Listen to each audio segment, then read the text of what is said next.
აპრილიდან ირიგაციის ახალი ტარიფები ამოქმედება, შესაბამისი გადაწყვეტილება ენერგეტიკისა და წყალმარაგების მარეგულირებელმა კომისიამ გასული წლის ბოლოს მიიღო.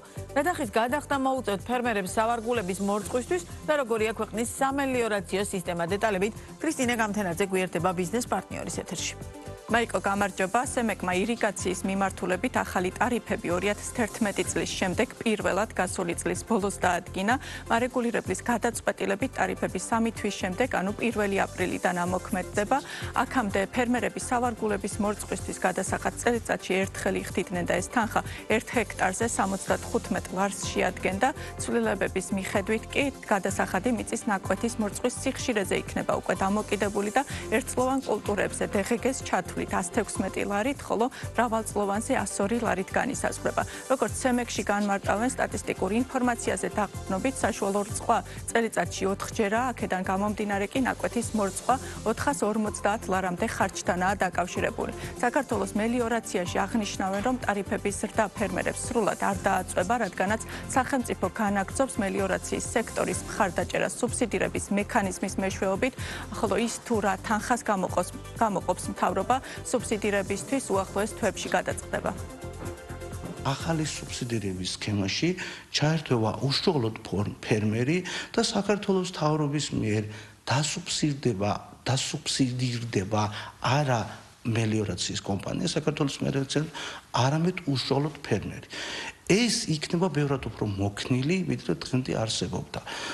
ამ მოქნილობას დავადგენ შემდეგ, როდესაც უშუალოდ განისაზღვრება ის მექანიზმი, თუ როგორ მოხდება სუბსიდირება და აღნიშნული ტარიფი არ დააწვება ძირითადად ქვეყნის მოსახლეობას და ფერმერებს იმ 48,000-მდე აბონენტს, რომელიც ყავს საქართველოს მელიორაციას, რადგან საქართველოს მთავრობა გაცხადებულად ამბობს, რომ მოახდენს აღნიშნული ტარიფის სუბსიდირებას. ვალდებულება იმისა, რომ 2025 წლის 26 დეკემბერს მიღებული დადგენილება გადაწყვეტილების მიღებისთანავე ამოქმედებული ეს კომისიას არ ქონდა, ამიტომ კომისიამ გონივრულად ჩათვალა, რომ ტარიფების ამოქმედების ვადა ყოფილიყო 2026 წლის 1 აპრილი.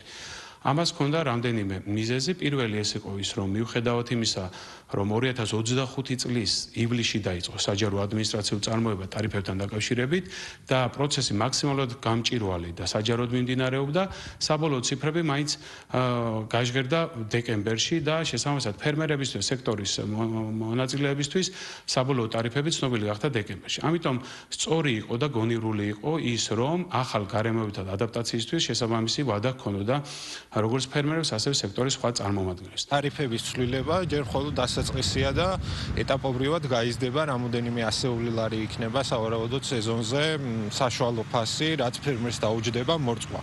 ეხლა არის ჯერ კიდევ გარდამავალი პერიოდი, რეფორმის პროცესში ვართ, სემეკიც ეხლა ერგება სიტუაციას და დაინტერესებული მხარეების ჩართვას ცდილობს ამ პროცესში და მელიორაციაში ძალიან ინტენსიურად მიდის ინფრასტრუქტურული სამუშაოები, ასე რომ ეს არ არის მოკლევადიანი პროცესი, საშუალო გრძელვადიან პროცესში დავინახავთ 10 წლის მერე რეალურ შედეგებს.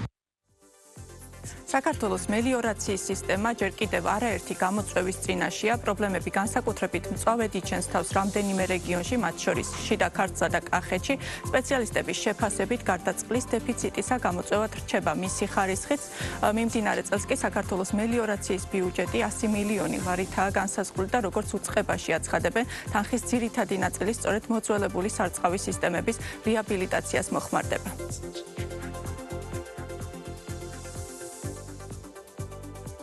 სარწყავი წყალი არის ისეთი პროდუქტი, რომელზეც მოთხოვნა უფრო მეტია, ვიდრე მიწოდება და არის ბევრი ფერმერი მზად, რომ იმაზე მეტი გადაიხადონ, ვიდრე ეხლა არის, ოღონდ გარანტირებულად მიიღონ წყალი.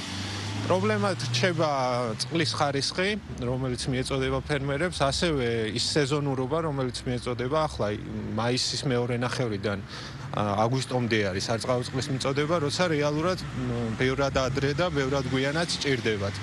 აი ეს პრობლემები უნდა მოგვარდეს და რა თქმა უნდა დამონტაჟდეს მრიცხველები და წყლის გადასახადი იყოს არაფიქსირებული, არამედ გამოყენებული წყლის მიხედვით, რომ ფერმერებს გაუჩნდეთ мотивация განახორციელონ ინვესტიცია სარწყავ ინფრასტრუქტურაში. უშუალოდ ფერმერთან წყლის მიწოდება არ არის მხოლოდ დამოკიდებული სისტემის გამართულებაზე.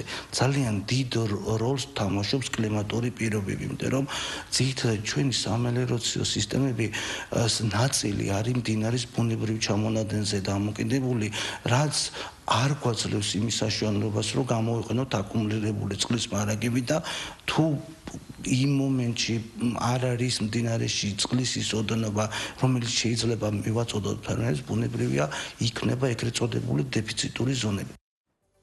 ცნობისთვის გეტყვით, რომ მომავალ წლებში როგორც სახელმწიფო ბიუჯეტიდან, ასევე საერთაშორისო დონორი ორგანიზაციის ფინანსური მხარდაჭერით ჯამში 605 მილიონი ლარის ღირებულების სამელიორაციო ინფრასტრუქტურული პროექტებია ქვეყნის მასშტაბით დაგეგმილი.